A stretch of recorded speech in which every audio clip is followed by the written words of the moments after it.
बिस्मिल्लाहिर्रहमानिर्रहीम। Dear students, आज से हम लोग अपना नेक्स्ट चैप्टर स्टार्ट करने जा रहे हैं, न्यू चैप्टर स्टार्ट करने जा रहे हैं जो कि है टाइम सीरीज़ एनालिसिस। ठीक है, ये सेकेंड ईयर की बुक का चैप्टर नंबर 16 है और वहाँ पे एनालिसिस ऑफ टाइम सीरीज़ लिखा हुआ है। आज हम लोग ये चैप्टर स्टार्ट करेंगे। ठीक है, तो टाइम सीरीज़ एनालिसिस, जैसे कि उसके नाम से ही पता चल रहा है, टाइम सीरीज़ से क्या मुराद होगी।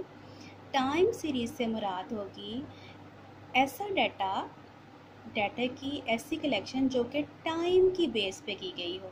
ठीक है, जैसे फॉर एग्ज़ाम्पल हम कहते हैं कि हर घंटे बाद अगर किसी पेशेंट है उसका टेम्परेचर रिकॉर्ड किया जा रहा है हर घंटे बाद। ठीक है, या वैसे वेदर का टेम्परेचर जो है वो वेदर ब्यूरो जो है वो रिकॉर्ड कर रही है, या अब इसमें टाइम आर्ली टेम्परेचर जो रिकॉर्ड हुआ है। ठीक है, ऐसे ही हम लोग कह सकते हैं कि डेली बेसिस पे जो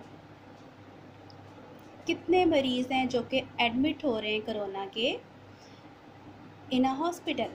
ठीक है, let's say in services hospital में डेली बेसिस पे, अब डेली बेसिस पे रोज़ाना की बेस पे डाटा रिकॉर्ड किया जा रहा है, कलेक्ट किया जा रहा है, तो ये हमारा डाटा क्या होगा, टाइम सीरीज़ डाटा होगा। ठीक है, सो थोड़ा सा कॉन्सेप्ट मैंने आपको दिया है, फर्दर एग्जांपल्स दोबारा देख लेंगे। अभी हम इसको स्टार्ट करते हैं। What is the definition? The arrangement of data by successive time periods, और time periods minutes, hours, months, years कुछ भी हो सकते हैं, is called a time series. या आप इसको इस तरह से भी डिफाइन कर सकते हो, the sequence y1 y2 up to so on yn of n observations of a variable y recorded in accordance with their time of occurrence t1 t2 up to so on tn is called a time series। ठीक है, सो आप इनमें से जो आपको आसान लगे definition आप लोग उसको कर सकते हो एक तो, और उसमें अब हम फर्दर देखते हैं कि टाइम सीरीज़ जो है उसको हम लोग दो तरह के सीक्वेंसेस में डिवाइड किया जा सकता है, या दो तरह के कंपोनेंट्स को, सीक्वेंसेस को मिला के हमारे पास टाइम सीरीज़ बनती है। ठीक है, इसको स्टार्ट में हम लोग कैसे कह सकते हैं, सिम्बॉलिकली वाई जो है, जो डाटा रिकॉर्ड किया है observations on the basis of time, can be expressed as function of time. Y जो है, ऑब्जर्वेशन जो रिकॉर्ड की गई हैं वो किसका फंक्शन है, टाइम का फंक्शन है। इस टाइम वाले का फंक्शन है, प्लस एरर या रैंडम टर्म है उसके साथ।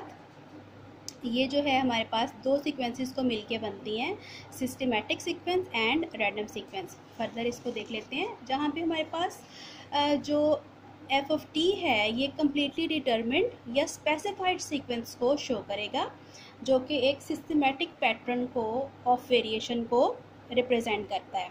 जबकि जो ई है ये एक रैंडम एरर है, या रैंडम एरर है that follows an irregular pattern of variation. जो ई एरर का हमारे टर्म है, रैंडम एरर है, उसका जो पैटर्न ऑफ वेरिएशन है वो बिल्कुल इरेगुलर होगा, जबकि हमारे पास कम्प्लीटली स्पेसिफाइड या कम्प्लीटली स्पेसिफाइड जो हमारे पास कंपोनेंट है, ठीक है, उसको हम लोग अब फर्दर उनको हम नाम क्या देंगे। ठीक है, दो तरह के सीक्वेंसेस तो हो गए, एक हो गया वो जो कि कम्प्लीटली डिटर्मिन हो सकता है, और दूसरा वो जो कि कम्प्लीटली डिटर्मिन नहीं हो सकता, बल्कि उसका जो पैटर्न है वो इरेगुलर पैटर्न ऑफ वेरिएशन है।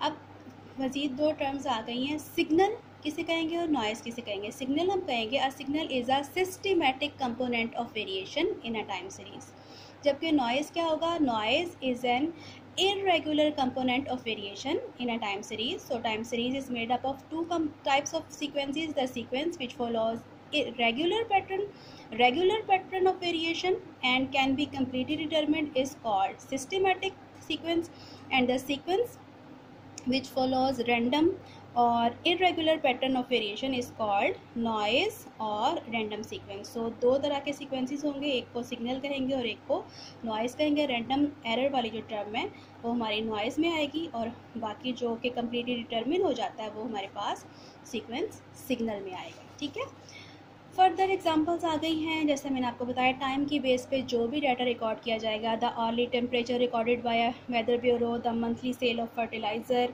at a store, the total annual yield of wheat over a number of years, the daily sales at a departmental store, the enrollment of students in past 10 years in a college etc. Time के base पे जो भी data collect किया जाएगा वो हमारे पास time series data आएगा successive time periods में। ठीक है, अच्छा, नेक्स्ट जो हमारे पास डेफिनेशन आती है, जो टर्म आती है वो आती है हिस्टोरीग्राम। What is हिस्टोरीग्राम? हिस्टोरीग्राम हमारे पास टाइम सीरीज डाटा का जो हम ग्राफ बनाएंगे उस ग्राफ को कहते हैं historigram. The graph of a time series is called a historigram. अब हिस्टोरीग्राम बनाने के लिए हमारे पास क्या कंस्ट्रक्शन स्टेप्स हैं, अभी मैं आपको बना के भी दिखाऊंगी। फर्स्ट स्टेप ये है कि using an appropriate scale take time T along X axis as independent variable. Time जो टी है क्योंकि टाइम की बेस पे डाटा कलेक्ट किया गया है, सो टाइम जो है वो बिहेव करेगा एज इंडिपेंडेंट वेरिएबल। और using appropriate scale take observe time series या वैल्यूज ऑफ वाई जिसे हम कहेंगे along Y axis taking Y as dependent variable.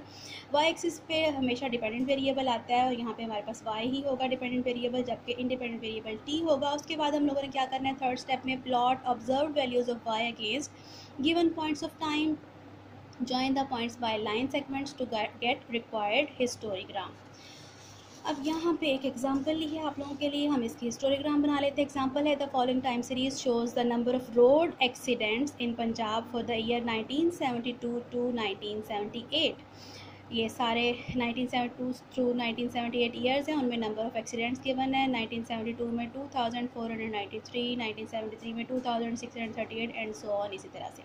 अब हमें क्या करना है, हमें करनी है कंस्ट्रक्ट हिस्टोरीग्राम। ठीक है, अच्छा, हिस्टोरीग्राम बनाने के लिए हम लोगों ने जैसे कि स्टेप 1 में पढ़ा है, फर्स्ट ऑफ ऑल हम लोग जो वाई एक्सिस है उस पर ऑब्जर्वेशंस आएगी हमारे पास वाई, जो भी ऑब्जर्व वैल्यूज़ हैं, और ईयर्स जो हैं यानी टाइम वेरिएबल जो है वो हमारे पास कहाँ आ जाएगा, एक्स एक्सिस पे आ जाएगा। इसको बेशक इस तरह से टाइम और वाई से हम खुद डिनोट कर लेते हैं। ठीक है, अच्छा, अब इसके बाद क्या करना है, इसके बाद हम लोगों ने अप्रोप्रिएट स्केल लिया और उसमें हम लोगों ने ये ईयर्स जो हैं वो इक्वल डिस्टेंसेस पे प्लेस कर दिए। और इस तरफ जो हमारे पास हम देख रहे हैं कि 2493 से हमारा डाटा स्टार्ट हो रहा है, तो अगर हम इससे पहले से स्टार्ट कर लेंगे अपना ग्राफ, तो वो सारा ग्राफ का जो लोअर पोर्शन है वो हमारे पास खाली जाएगा, इसलिए यहाँ से स्केल ब्रेक किया है और स्टार्ट ही मैंने किया है कहाँ से, 2400 से, और फिर 2800, 3200, 3600, 4000, 4400 एंड 4800, क्योंकि हमारी लास्ट वैल्यू भी जो है हाईएस्ट जो है वो 4688 तक है, तो यहाँ तक लाके हम लोगों ने उसको ख़त्म कर लिया, ये वो वाई और ये एक्स। ठीक है, उसके बाद 1972 पे हमारी वैल्यू थी 2493, तो ये 2400 से थोड़ी सी अब हमने यहाँ ले ली है। इसी तरह से इस पे थी 2638, तो ये तकरीबन 638, ये अप्रॉक्सीमेट वैल्यूज़ ही आएंगी। फिर 1974 पे जो है वो 2699, ये इससे नीचे थोड़ा सा एक और वैल्यू ले लेंगे, और इसी तरह से बाकी सारे हम लोग पॉइंट्स मार्क कर देंगे कोरेस्पॉन्डिंग वैल्यूज़ वैल्यूज़ को टाइम के अगेंस्ट। ठीक है, और फिर लास्ट स्टेप जैसे कि हम लोगों ने देखा है कि हमने इनको स्ट्रेट लाइंस के थ्रू ज्वाइन करना है। अब इन दो को, और ये अगली जो है वो